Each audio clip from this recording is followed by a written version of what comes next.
नमस्कार, स्वागत है आपका। मैं हूं आपके साथ रवि मिश्रा। एक तरफ वार्ता की टेबल तो दूसरी तरफ बारूद का ढेर, क्योंकि हालात ये हैं कि अब एक बार फिर अमेरिका और ईरान आमने सामने है, क्योंकि सीज फायर अब इतिहास हो चुका है और समंदर में सबसे बड़ी जंग का आगाज हो गया है।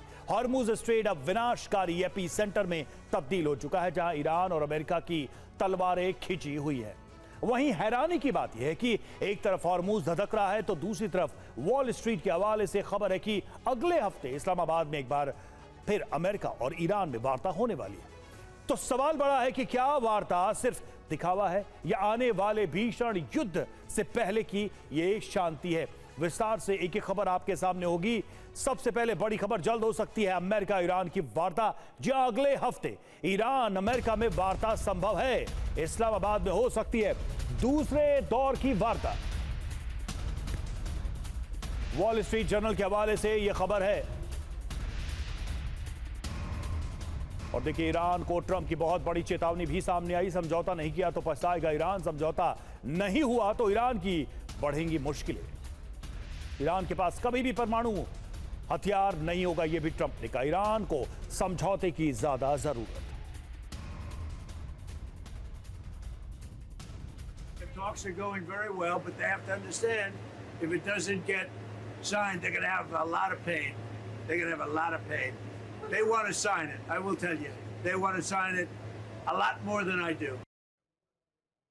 और देखिए, हॉर्मुज को लेकर ईरान की अमेरिकी विदेश मंत्री, ईरान को अमेरिकी विदेश मंत्री मार्को रूबियो की धमकी। हॉर्मुज में ईरान का नया सिस्टम मंजूर नहीं, तहस नहस हो चुका है ईरान का पूरा सिस्टम। और हालात यह है कि एक बार फिर अमेरिका और ईरान आमने सामने है, लेकिन इस बार जंग का विस्तार अरब तक होना तय है, क्योंकि ईरान के तेवर सख्त हैं और आक्रामक भी। और इसमें और इजाफा तब देखने को मिल रहा है जब ईरान के विदेश मंत्री ने बीजिंग का दौरा किया। सवाल यही है कि चीन से ईरान को ऐसा कौन सा बारूद मिल गया है कि ईरान ने आधी रात को पूरे अरब को दहला दिया। क्या है पूरा मामला, हमारी इस रिपोर्ट में पूरा विश्लेषण देखिए। हमलों में अमेरिकी सेना के साथ सऊदी और यूएई की सैन्य तकनीक भी शामिल थी। दोनों देशों के एयर स्पेस का इस्तेमाल किया गया। अमेरिका ने कहा कि ये यूएई के फुजैरा पर हुए हमलों का बदला है। खबरों की माने तो बंदर अब्बास पोर्ट में बने कमांड सेंटर को निशाना बनाया गया। नेवल कमांड सेंटर में आग लगने की बात भी सामने आ रही है। केश्म द्वीप पर हमले से मिसाइल लॉन्च साइट को नुकसान की भी खबर है। वहीं सिरिक पोर्ट पर चेक पॉइंट तबाह हो गया। सवाल उठ रहा है कि क्या अमेरिका ईरान के बीच सीज फायर खत्म हो गया? क्या ईरान जंग का दूसरा चरण आरंभ हो चुका है? खबरों की माने तो यूएसएस ट्रक्स्टन, यूएसएस मेसन और यूएसएस राफेल पेराल्टा पर हमला किया गया। ईरान की ओर से मिसाइलों, ड्रोनों और छोटी नावों से हमला किया गया। ये 3 जहाज हॉर्मुज को पार करने की कोशिश कर रहे थे। हालांकि अमेरिकी रक्षा मंत्रालय ने दावा किया कि उन्होंने इन हमलों को हवा में ही नाकाम कर दिया। साथ ही ईरान की बोट्स को नष्ट करने का भी दावा किया। अमेरिका के खिलाफ जंग में चीन खुलकर ईरान को समर्थन दे रहा है। साथ ही भीतर खाने ईरान को बारूद की सप्लाई कर रहा है, उसे घातक हथियार और मिसाइल मुहैया करा रहा है। साथ ही अरब में अमेरिका के लोकेशन की सैटेलाइट जानकारी पहुंचा रहा है। ईरान का कहना है कि हॉर्मुज पर ईरान का कब्जा रहे, यही मुस्तबा खामनेई की इच्छा है। दुश्मनों को संदेश साफ है कि हॉर्मुज अब वैसे नहीं खुलेगा जैसा अतीत में खुलता था। ट्रंप लगातार ईरान पर समझौते का दबाव बना रहे हैं, साथ ही सीज फायर जारी रखने की बात कह रहे हैं। लेकिन सवाल ये उठता है कि जब वो समझौता चाहते हैं तो ईरान पर दोबारा हमला क्यों किया? लेकिन 4 मई को ईरान ने यूएई के फुजैरा पोर्ट पर हमला कर दिया। 1 दर्जन से अधिक बैलिस्टिक और क्रूज मिसाइलें दाग दी। हालांकि ईरान ने आधिकारिक तौर पर इसकी जिम्मेदारी लेने से मना कर दिया। वहीं पेंटागन ने सार्वजनिक रूप से हमले को सीज फायर का उल्लंघन नहीं माना, जिससे नाराज होकर सऊदी अरब और कुवैत ने अमेरिकी सेना पर अपने एयरबेस एक्सेस पर रोक लगा दी, जिसके बाद दबाव में अमेरिका को यह हमला करना पड़ा। और ईरान की मंशा साफ है कि वो न तो अपनी शर्तों से समझौता करेगा, न ही अमेरिका के सामने सरेंडर।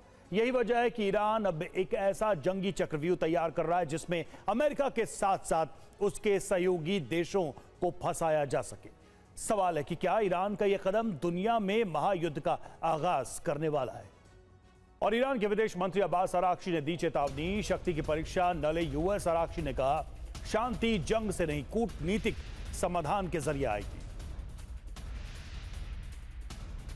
तो राक्षी ने एक बार फिर से चेतावनी दी है और कहा है कि ईरान की परीक्षा न ले यूएस। शांति हमेशा कूटनीतिक तरीके से आती है।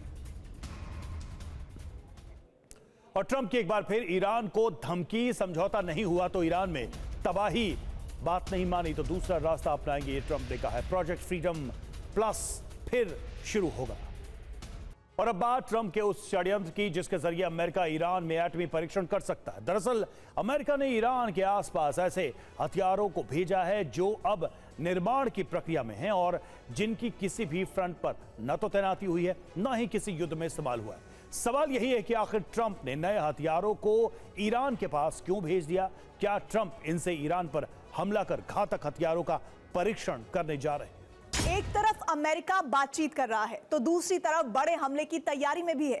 पेंटागन से जुड़े सूत्रों के मुताबिक अगर ईरान ने अमेरिकी शर्तों पर समझौता नहीं किया तो अमेरिका एक बार फिर से बड़ा हमला करेगा।